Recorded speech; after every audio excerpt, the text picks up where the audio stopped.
Jambo la kwanza napenda nianze kwa kusema kwamba waimbaji wa nyimbo za injili au waimbaji wa gospel ni tofauti na waimbaji wengine ambao ni waimbaji wa secular music. Kwa nini nasema ni tofauti? Ni tofauti kwa sababu hawa ni wahudumu, hawa ni watumishi wa Mungu, hawa ni watu ambao wana neema ya Mungu ya kuwa wao sio waburudishaji wala sio watumbuizaji. Ni watu ambao wanafanya kazi pamoja na Mungu ya kuwachukua watu wa Mungu au kuwapa injili watu wa Mungu kupitia njia ya nini?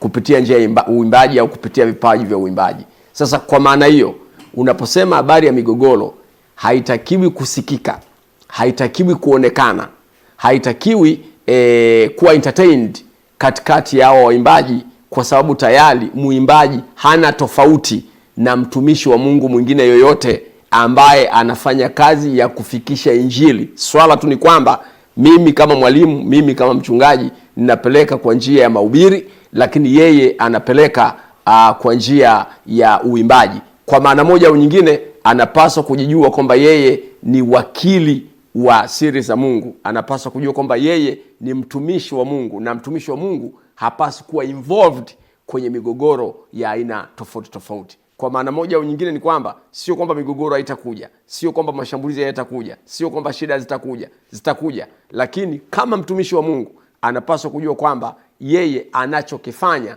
anamwakilisha Kristo hapa duniani. Kwa hapaswi kuingia kwenye migogoro isiyokuwa ya lazima. Wengine wamefikia hatua ya kwamba kutokana na mapito anayoyapitia haya, kuamua kupumzika katika huduma, kwa mfano ya uimbaji au kila huduma aliyokuwa anaifanya, anasema kuanzia sasa hivi naomba nipumzike. Wewe unamshauri nini? Naomba niseme hivi kwamba kama nimetangulia kusema kwamba muimbaji ni mtumishi wa Mungu. Mungu amempaka mafuta ya kupeleka injili kwa njia ya uimbaji. Na mimi kwa upande wangu naamini huenda hiyo njia inaweza ikawa inafika mbali zaidi, pengine hata kuliko mtu anayehubiri kwenye kanisa la mahali pamoja, kwa maana ya kwamba muziki una nguvu yake ya tofauti, inaweza kuwafikia watu wengi katika maeneo tofauti tofauti. Unaposema unasimama huduma kwa sababu ya mapito mbalimbali, nafikiri haiwezi kuwa sahihi. Ninadhani hawa wachungaji mnaowaona, hawa maaskofu mnaowaona, huenda wanapitia mambo makubwa zaidi na magumu kuliko haya ambao waimbaji wanapitia. Je, tusemeje? Askofu naye aache huduma. Kwa kipindi hicho anachoacha huduma, kanisa lake linaendeleaje?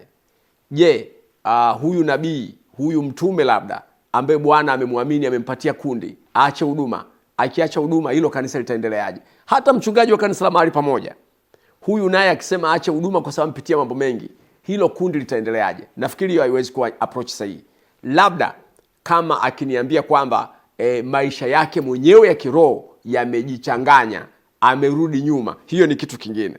Lakini kama ni kupitia tu kwenye mapito mbalimbali na matatizo mbalimbali, hayo yafanye uache huduma, hiyo nadhani haiko sahihi. Kwa maana huduma haiachwi kwa sababu mtu anapita kwenye mapito. Na ndio maana Yesu ametoa mfano, amesema kwamba mtu anayesikia neno la Mungu akalifanya atakuwa kama mtu ambaye amejenga nyumba kwenye mwamba. Mafuriko yakaja, maji yakaja, upepo ukaja, ukapita na kuiacha kuwa salama. It means misukosuko, mafuriko, upepo haviwezi kuacha kuja. Lakini Yesu alisema kwamba vitapita, vitaiacha nyumba kuwa salama kwa sababu imejengwa kwenye mwamba. Lakini kama akiniambia kwamba yeye mwenyewe anaona mahusiano yake na Mungu hayako sawa, hicho ni kitu kingine. He or she can take a break ili atengeneze au aweke mahusiano yake mazuri na Mungu. Lakini kama issue ni maneno, issue ni misukosuko ambayo haijamuondoa yeye kuwa na mahusiano mazuri na Mungu, hatakiwi kuacha huduma. Huduma inapaswa iendelee. Swali letu la mwisho, askofu, wako wale tuseme wafuasi wa shirika ambao wamekuwa wakiwapiga vita watumishi wa Mungu au wakiwasema pindi anapopata matatizo, tumekuwa ni watu wa kuendelea kuyaongea mabaya dhidi yao. Ushauri wako kwa hawa watu wa namna hii ni upi? Kwanza Wakristo huwa hatusemani vibaya na wala hatutakiani mabaya. Huo ndo Ukristo wenyewe jinsi ulivyo. Kama Yesu alisema wapendeni adui zenu, wabarikini wanao waudhi. Sasa kama hata adui zangu napaswa kuwapenda, wanaoniudhi napaswa kuwabariki, si zaidi sana watu ambao wanaitwa ndugu katika Bwana, watu ambao ni Wakristo wenzangu, watu ambao nasali nao pamoja, watu ambao wamemwamini Kristo kuwa ni Bwana Mwokozi wa maisha yao. Hawa ni ndugu zangu hawa ni jamaa zangu hawa. Na pia Biblia inasema lieni na wanao lia, furahini na wanao furahi. Kama mtu wa Mungu, kigezo kimojawapo cha kujua kwamba una matatizo au huna, na kwenda rahisi tu, nataka nikupe mtihani rahisi tu. Ukiona mwenzako anapopata matatizo, wewe moyo wako unachangamka, moyo wako unafurahi, hii inaonyesha kwamba wewe moyo wako hauko salama.